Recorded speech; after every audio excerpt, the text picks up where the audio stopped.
Hi, my name is Misty. I am the creator of Creative Bits of Chaos, and I was making a video today on how to use a wood burner tool to cut poly burlap mesh. The reason why I'm making this video is because I made lots and lots of mistakes prior to figuring out the way that worked for me. So hopefully I can help a couple of other people who may be experiencing the same kind of mistakes that I did. So first of all, we got to start by buying a wood burner tool. I went to Walmart and bought mine. $12.99 I think is what it cost.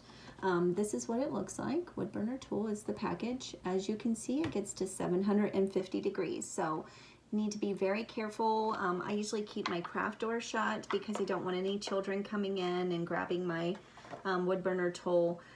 Definitely 750 degrees can make a pretty big dangerous tool. So anyways, get your wood burner home, take it out. Mine is already hot, so I can't touch it. And it's gonna look like this. And you plug it in. It has a little button here that you turn on. But before you turn it on and plug it in, put your tip in. It comes with a package of tips like that. In my particular favorite one is the one that kind of looks like a pencil. So it looks like a pencil edge. And you need a pair of pliers. So I have my husband's pliers. Put the tip in, put it in the hole and screw it till it's snug. You don't want to make it to where it's really tight. I wouldn't do that because you don't want to break off the tip. If you want to change the tip, you need to unplug it from the wall, turn it off, make sure it's completely cooled. And the reason why I'm saying that, because you don't want to ever grab any piece, with your hand and burn yourself. So take it and turn it off completely. I would let it go for a little bit and then change your tip. When you're doing that, you want to take the pliers, take the old tip out once it's cooled down, and then put your new tip in. And another reason for not changing the tip when it is hot is because the tip can break off, which is what mine did. And it says on the directions, wait till it cools down before you change the tip. And I didn't, I got really hasty. So anyways, I don't know if you can see that, but there is a tip inside of there, broke off because I didn't wait for it to cool. I kept this purposely so I could show this in a video because I had to show somebody else not to do this. You don't have to go out and buy another wood burner tool. So anyways, I'll throw that away. For your workspace, I bought one of these plastic mats. Has measurements on it, which is really nice. So you can cut your material on this. You cannot cut your material on the plastic mat here because it will burn. Here is another mistake that I did. You can see where I have burned it because I wanted to try it. I get sometimes really anxious and I don't have a lot of patience, and I was like, oh my gosh, I gotta cut this. And so I was trying to cut it and it burnt a little bit through my mat. So you want to use a piece of glass. What I did is I went to the thrift store, I got a picture frame, tore it apart, and this is my piece of glass. Now it has stuff all over it because I have been cutting on it for a while. Even after cleaning it, it just looks like this. And you want to be careful picking it up too, because I also cut myself earlier today. So be careful on the sides. Put your piece of glass down over the line of measurement that you're going to take it to. Now I like to cut my poly burlap mesh into 10-inch width for the reefs that I make. I also buy the 10-inch, 10-inch width here, I guess, so I cut it in the 10-inch length. So it's 10 by 10. It's a perfect square. So when you do this, going to lay it down. You first probably need to cut off this beginning edge too because it always comes uneven, but this one I've already trimmed. Put it down to your one, and then you're going to take it up to your measurement that you would like to cut it. So this was my next mistake that I did. I had it perfectly lined up, took my wood burner tool and just started cutting down like this to make a straight line. and I just didn't pay attention to if I was going between a seam or what I was doing. I was just cutting it. And I did this quite a bit of times, and I actually could not understand why I couldn't get a straight line, which sounds so silly now, but you know, if you're just beginning, everybody has to start somewhere. And so this is what my poly burlap mesh looked like. That's one side. This is the other side. And I did this sheet after sheet after sheet and could not get a straight line. And I thought, what in the world am I doing wrong?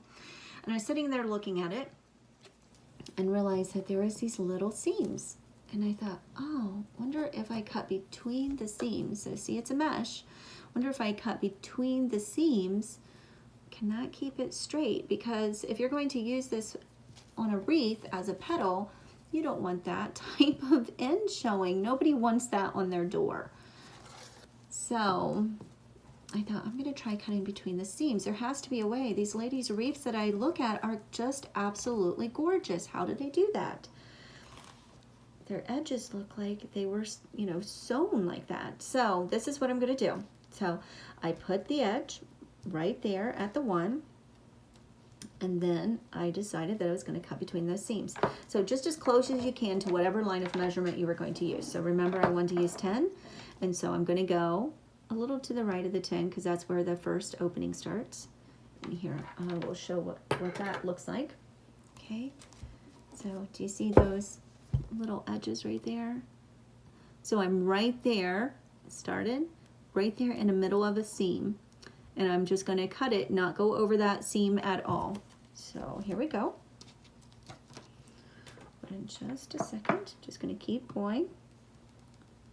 And I go kind of slow. First of all, I want to make sure each one of my fibers are cut.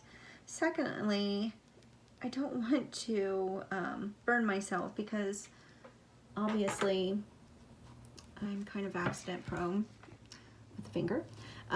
So I just like to go slow. You just never know what's going to happen. I don't want to be burnt by a 750 degrees wood burner. So do you see my edge there? It's just absolutely beautiful. It's a straight edge. It's going to make a beautiful petal, and I'll just show you real quick a petal. Let's see here. I'll do this kind of petal. Give me just 1 second. And we can go over how to make petals later too, but do you see that edge? Isn't that gorgeous? It's just a straight edge. So if that's going to be on a wreath, that's going to look pretty. It's going to look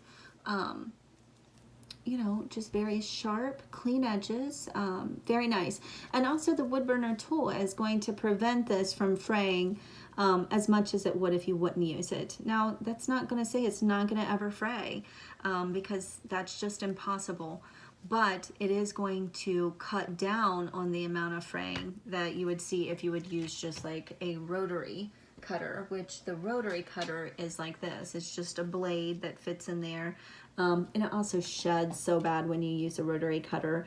I had burlap all over me when I was trying to do it that way. So the wood burner tool is a perfect tool for poly burlap mesh.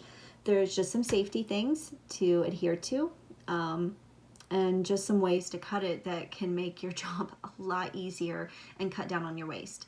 So I hope this video helped you prevent some mistakes. I know that I'm sure there's one other person that experienced that and didn't understand how to cut the burlap either. So I hope I helped you. And please like and subscribe. I'm going to try to get some more videos up soon. I just want to go over some tips and things that might be helpful to other people. I make lots of mistakes, so it's kind of nice to learn from those.